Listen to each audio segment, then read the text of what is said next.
Quick video, people. Let me know if the audio is off. I'm trying a new setup, obviously. Using an actual camera. This is very interesting what I'm attempting to embark on. But anyway,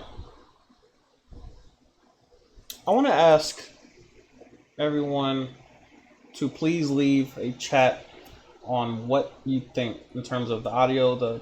Is everything smooth? Is anything glitching? Please let me know in the chat. Anyway, let's get right into it real quick. I don't plan on being long. I don't believe my camera is fully charged. I'm using the A6500, and I believe it has a half a battery, and so that should be interesting. But anyway, real quick, I want to talk about a conversation I recently had with my parents. I made a video before about a conversation I had with my father. He came to DC, and we spoke our truths. Well, in light of that, and definitely due to the impact it had on some other people around me, and just friends in general, those who saw the video, I redid the conversation. Well, I called my mom, and this is throwing me off because I've never engaged with YouTube or a camera in this manner. This is interesting. Anyway, I called my mother. Just a couple of months ago, and we had the most interesting conversation I've ever had. Mainly because I did all the talking for 35 minutes straight. Never been done before in the history of my adult life or childhood. And Benjamin, we might be able to do a Q&A in the near future. So yeah, I called my mother and I did all the talking for 35 minutes straight. Of course, before I engaged, I asked her for permission to speak in this manner. To me, it was more of a passage into adulthood, into manhood, to, in a way, address my mother as an adult, which I've never done before. So it was interesting. But essentially, I proceeded to tell her everything I've ever thought, my experiences, things that I had issues with, all the way from probably back to middle school is what I addressed, and really just in a place of honesty, just honesty, and it was freeing. It was freeing. Long story short, we got off the phone and I went into the gym, had a good workout. Fast forward maybe a month or so, I'm about to leave DC, so it's maybe 2 months or so. About to leave DC, and I drive down to Richmond to see my dad, and same thing. I meet my stepmom for the first time, in a way that I've never done before. Meaning, we had a conversation. We engaged on a level that was, below the surface. I'm saying all this for a reason. Essentially, I'm in a process of healing, dare I say. And despite what many might think it is the process of healing, which a lot of people think it's just time. Time passes and time heals all wounds. Well, I strongly disagree because my father's been remarried for close to 10 years, and I haven't met his family. That's not healing. And so I've embarked on this path of really addressing the areas of my life that I've been hiding from.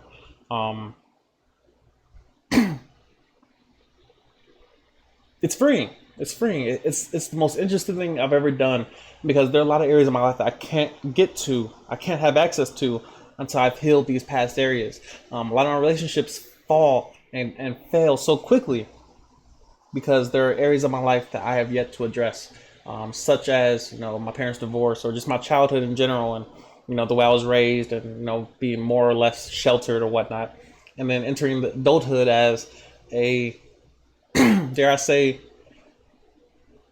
a victim of trauma. It took about 3 notes. And honestly, I've covered 2 of them already, so it's really the last one. One thing I failed to do and it came out through a conversation with my father. One thing I failed to do is to properly address traumatic events in my life, and to properly acknowledge them as such. To call them anything else but as trauma is wrong. It's wrong. It's something that I failed to do properly. Is address the trauma and the traumatic events in my life. That's where I'm at currently. We all have those areas in our lives where we have yet to address them properly.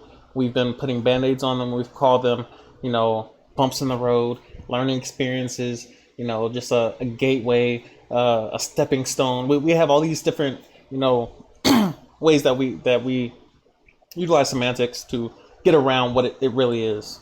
A lot of us have dealt with, honestly, some strong traumatic events in our lives, and we have yet to address them.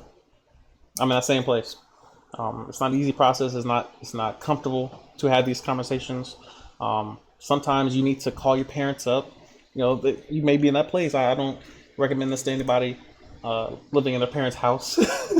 To me, I believe this is an adult conversation that needs to happen at some point once you enter the real world and you acknowledge the struggles of an adult. Once you've felt the pressures of being an adult, you can kind of see your parents more objectively. You can look back and say they were adults. They had their struggles in relationship. They weren't perfect, but I can look back and say they tried their best or whatever.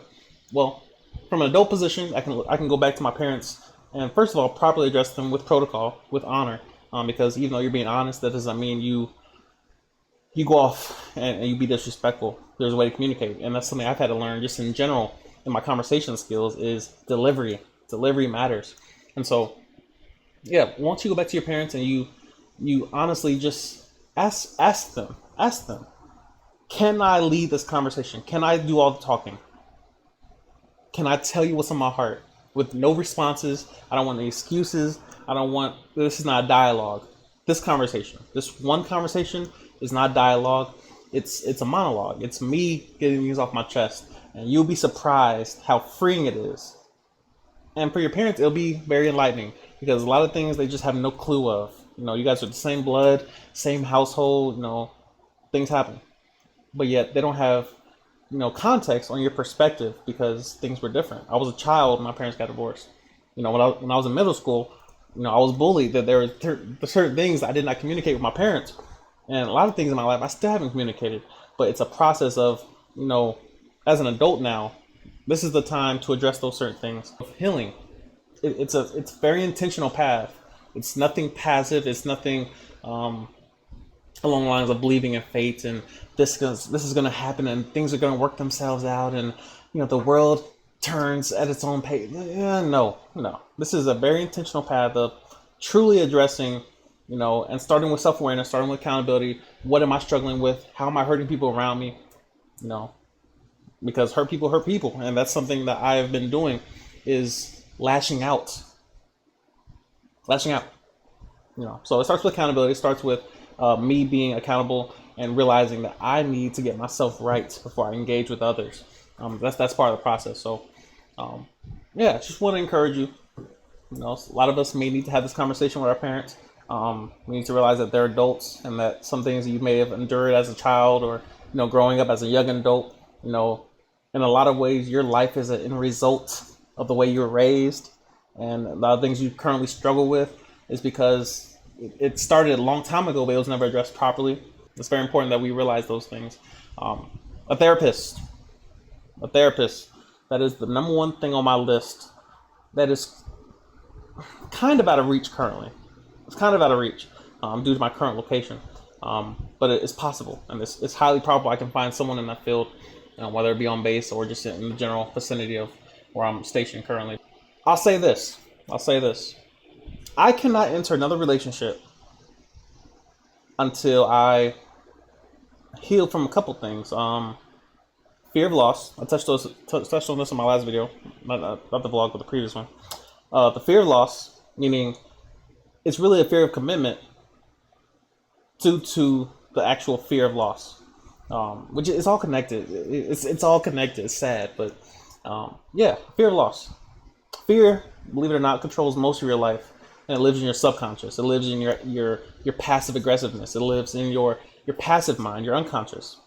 A lot of activities that you should engage in, is limited and it's hampered by, your willingness to engage. One of the goals I set out to achieve when I was here, and it's a daily activity, it's a moment to moment activity that I must be present in, is saying yes to every opportunity, every invite I receive. I don't care how tired I am, how angry or, irritated or whatever. Any invite I receive, I'd say yes to it.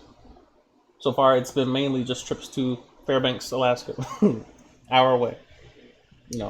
But there was a game night which involved quite a bit of liquid refreshment, doing things that are outside your comfort zone, doing things that you don't normally do, hanging with people that you don't normally hang with, having conversation with people and conversations about things that you tend not to talk about. There's a learning curve.